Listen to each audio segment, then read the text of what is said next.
Oi, eu sou a Gabi Xavier e hoje estou aqui para falar de uma história que deu origem a um filme baseado em um mangá, ambos chamados de Koe no Katachi ou A Voz do Silêncio. E eu já indiquei este filme aqui no canal, mas agora que ele acabou de entrar para o catálogo da Netflix, a Netflix não é um vídeo patrocinado, mas super podia ser, agora eu resolvi que eu gostaria de, além de indicar, sim, assista, conheça a história, o mangá, eu queria comentar sobre as suas mensagens. Por que esse filme, lançado em 2016, produzido pelo Kyoto Animation, fez tanto sucesso à época e até hoje? Porque, apesar de 3 anos do seu lançamento, ele continua tão atual e ainda tem mensagens, simbolismos e momentos narrativos que nós precisamos comentar, pensar sobre. Porque essa foi uma história que emocionou e emociona as pessoas e como há um nível de identificação, inclusive conosco, pessoas aqui do Ocidente, vendo uma história que se passa no Japão. Eu quero falar sobre todas essas mensagens, todas essas identificações, simbolismos, análises da história em si. Comenta aqui embaixo o que você acha de Koe no Katachi e outras histórias e personagens que você gostaria que fossem analisados aqui no canal. Deixa o seu like se você curte esse quadro, se inscreve se você não for inscrito e vamos lá. Sim, como muitos sabem, como muitos já viram, Koe no Katachi traz uma história que foca muito no bullying, ou seja, em uma pessoa que por causa de uma condição física e vários outros fatores, inclusive não é tão simples assim, começa a sofrer em sala de aula, em um ambiente inclusive que era novo, e ao invés de ter acolhimento, ao invés de ter ajuda, uma menina chamada Nishimiya, deficiente auditiva, começa a sofrer psicologicamente e até fisicamente, com pessoas das quais ela queria ser apenas amiga. E aquele ambiente que deveria ser de ensino, de aprendizado, de conforto, de amizade, começa a ser totalmente amedrontador. E se a vivência dela já não fosse difícil pela deficiência em si, ela precisa lidar com muitas mais questões. Só que o foco deste filme, inesperadamente, não é exatamente nela. Sim, ela é importante, a narrativa vai rodear ela, mas porque estamos vendo o olhar do seu agressor. A gente começa e termina a história vendo o lado do Ishida. O garoto que começou toda a agressão com ela, não o único, é importante dizer. Ishida era um garoto jovem, completamente comum sob uma análise mais despretensiosa. Ele tinha os seus amigos, ele era popular na classe, ele não era o melhor aluno, mas entre os seus amigos ele se dava bem. Qualquer ali situação de um sacanear o outro era totalmente aceitável, ninguém julgava aquilo como errado. A partir do momento que entra uma garota nova, as atenções para ela, porque ela tinha uma deficiência, uma situação diferente que ninguém ali tinha vivenciado ou presenciado antes, primeiro ela é a novidade, inclusive para o Ishida. Só que de repente ela começa a ser um desconforto, principalmente, é bom dizer, para uma menina de quem o Ishida era mais próximo. Ueno, que era sua amiga, fazia parte do principal grupo de garotas que inclusive se aproximam da Nishimiya, da garota nova que tinha deficiência auditiva, mas ela começa a se sentir um pouco, talvez intimidada, incomodada ou simplesmente a presença da Nishimiya a tirou da sua rotina natural, porque elas precisavam se comunicar usando um caderno, porque de repente eles precisariam fazer aulas extras para aprender linguagem de sinais, e porque a Nishimiya não se colocava e se adaptava conforme a realidade daquela sala. Porque a presença dela definiria que eles precisariam mudar, todos por uma pessoa. É interessante que a primeira personagem que demonstra uma animosidade, um sentimento negativo em relação a Nishimiya é a Ueno. E o Ishida percebe isso. Só que o Ishida era aquele que estava acostumado a sacanear os outros, a fazer brincadeiras extremamente desagradáveis, e a partir do momento que ele percebe que ele faz uma brincadeira, um comentário, imita a voz que é muito diferente, que não sabe articular palavras da Nishimiya e os outros riem, sorriem, então ele vive o bobo da corte. E se ele tem aprovação das pessoas, se ele vê que a Ueno gosta disso, ou se ele acha que faz sentido sacanear aquela que muitas outras não gostam, ele começa a pensar inclusive que as meninas estão incomodadas com a presença dessa garota nova, então ele percebe que o que ele está fazendo é positivo. O reforço ao redor do cara que faz bullying é positivo. Enquanto ele faz, não há uma pessoa que o repreenda. A maioria sorri, a maioria acha engraçado do desconforto da Nishimiya, dela não conseguir falar direito, dela não conseguir acompanhar o coral, então os aparelhos são jogados fora, quebram, as pessoas vão ficando cada vez mais desconfortáveis em uma situação que a escolha natural ou moralmente aceitável, que você possivelmente pensa, óbvio, que seria o correto, seria o acolhimento, seria a ajuda, seria a empatia. Não acontece. Nós vemos tudo na perspectiva do Ishida. Só que ao redor dele, como eu falei, havia sorrisos, havia aprovação, silenciosa ou não.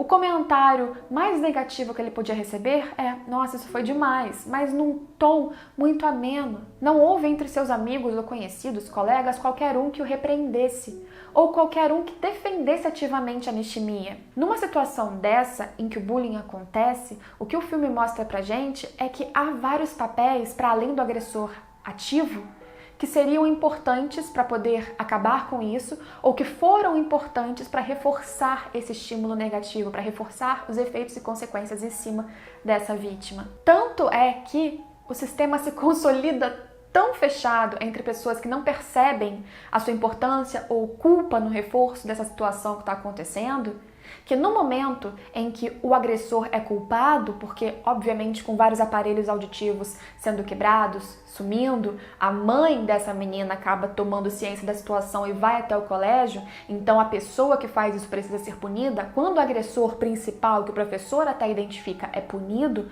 todos os outros se viram, todos os outros apontam o dedo. Aqueles que foram omissos, ou que apoiaram, ou que riram, ou que simplesmente fingiram não ver, eles todos começam a ser ativos ao criticá-lo. E nesse momento, o papel se inverte. Ele vira a vítima do bullying. O filme faz um papel muito eficiente em mostrar as mesmas situações que ele causou a Nishimiya sendo reforçadas e refeitas com ele. Ele passa pelos mesmos momentos e obviamente não foi ela que deu o troco, foram os outros. Aqueles que apoiaram ou foram omissos, criticaram e agora fazem a mesma coisa com ele. E numa balança, a gente pode dizer que ele está sofrendo pelo que ele fez, mas na verdade o que ele está sofrendo não é justiça. É simplesmente o sistema achando outro bode expiatório, reforçando todas as suas atitudes, as pessoas que seriam inocentes fazendo as mesmas coisas que elas já faziam, agora com ele. E o interessante então do filme analisar o lado do Ishida é porque você começa a ver como o agressor pode se transformar em vítima num sistema muito fluido e rapidamente mutável, simplesmente porque o problema não é uma pessoa, é toda uma situação global. E no filme a gente lida muito mais com o futuro, que na verdade depois é o presente desses jovens já mais velhos, que se separaram em vários momentos, e a gente vê ainda o lado do Ishida em que ele está sozinho, ele se isola e curiosamente ele acaba vivendo uma vida quase de alguém surdo também, porque ele tampa seus ouvidos para qualquer outra voz. A gente tem uma representação visual de que ele vê as pessoas com um X na cara porque simplesmente ele não encara ninguém. Ele não quer ver se as pessoas são boas ou ruins. É melhor ele fugir dessa realidade. Já que ele virou a vítima, já que ele virou aquele que é julgado, sacaneado, então é melhor ele se isolar. Se isolando, ele vai vivendo dia após dia, mas sem um amigo, sem um apoio.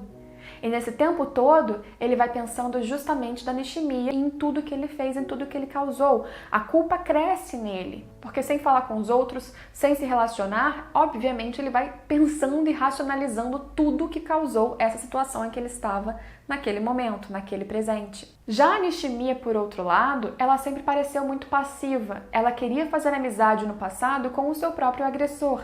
Ela queria manter uma situação boa. A partir do momento em que ele começou a ser agredido, que a carteira dele era repleta de xingamentos, ela, enquanto ainda estava na escola, apagava tudo. Numa análise muito mais simples, simplória, mais rasa, forma inclusive que o Ishida observava a Nishimiya durante quase todo este filme, toda essa história, ela seria aquela pessoa super receptiva, que não guardava mágoa, que não sofria. Mas isso também era uma defesa. Nishimiya obviamente sofria com o seu problema, deficiência auditiva.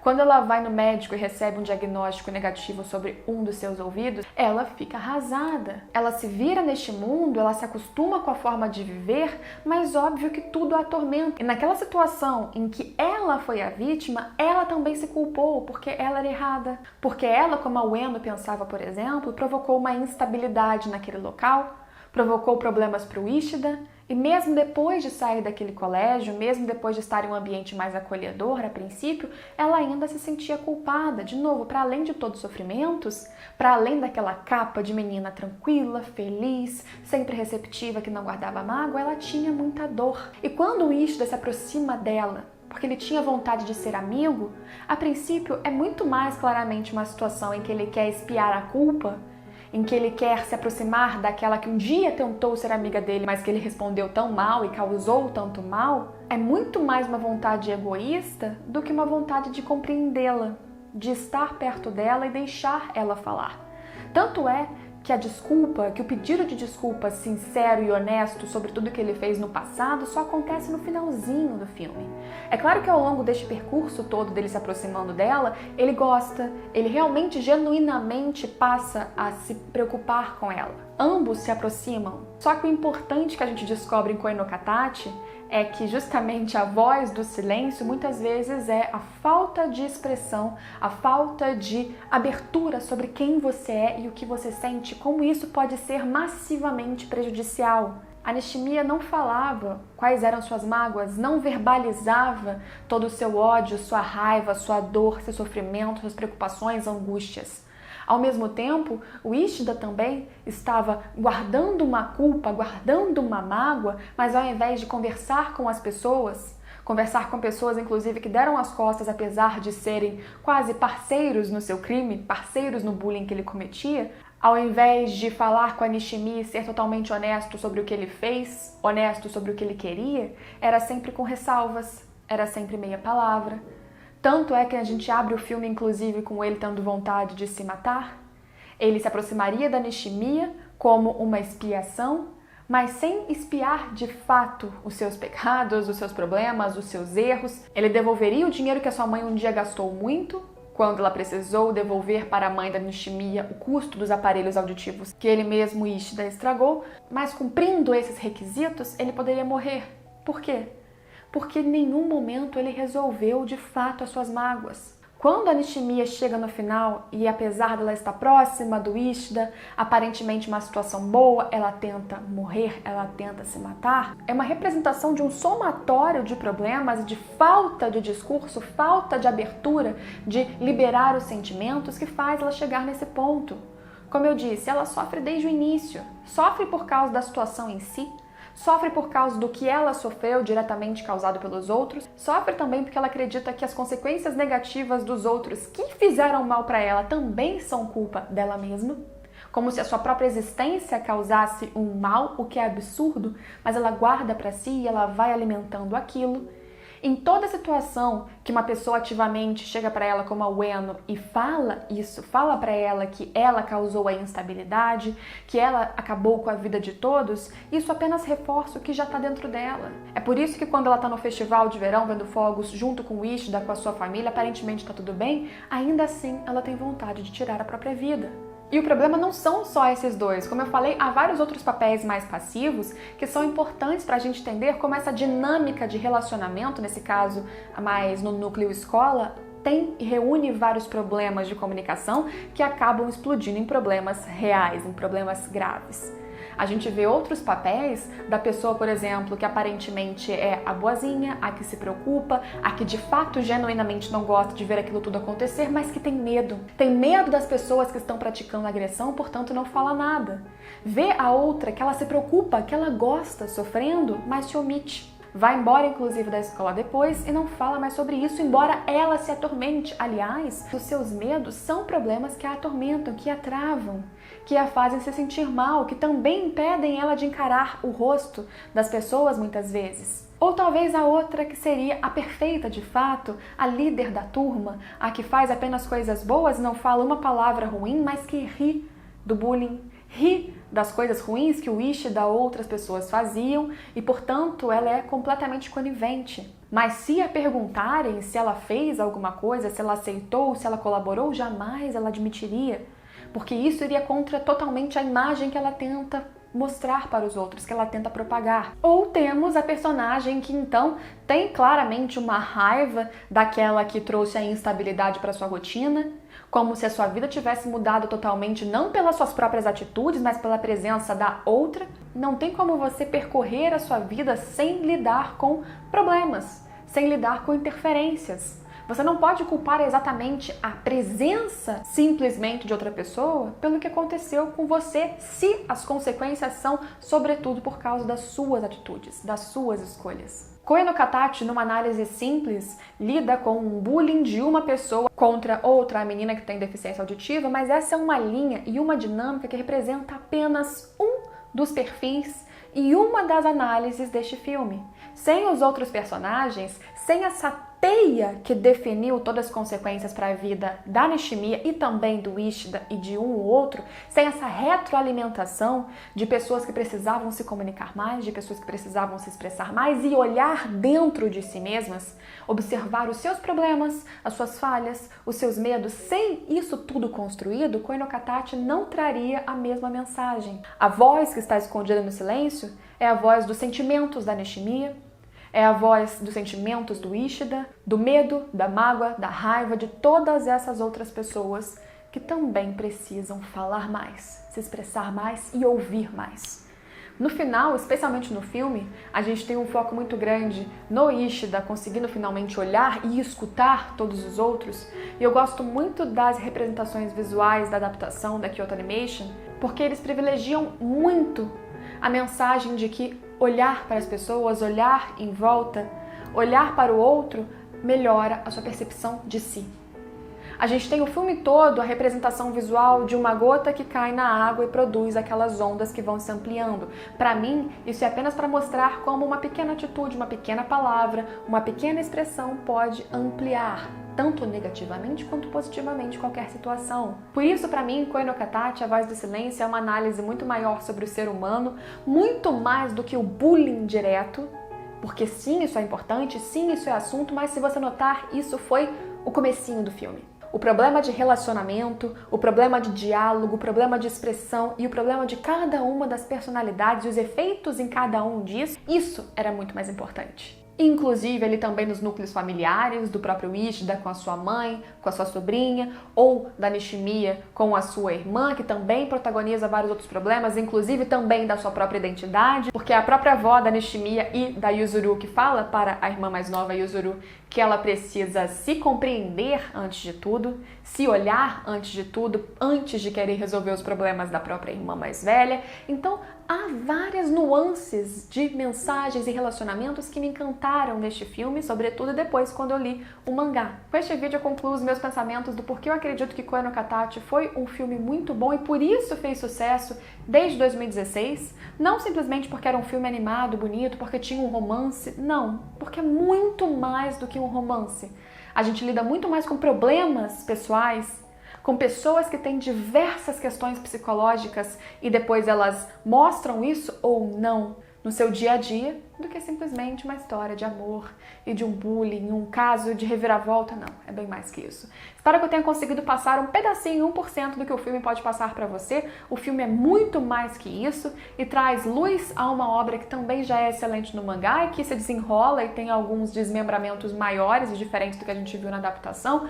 Ambas indicações são completamente indispensáveis para você. Assista o filme, leia o mangá, me conta o que você acha aqui embaixo, faça qualquer observação a mais que eu não trouxe também. Deixa o like se você curte esse tipo de vídeo, outras indicações para eu trazer aqui no canal também. E a gente se vê em todos esses próximos vídeos se você se inscrever para não perder nenhum deles. Tchau, tchau!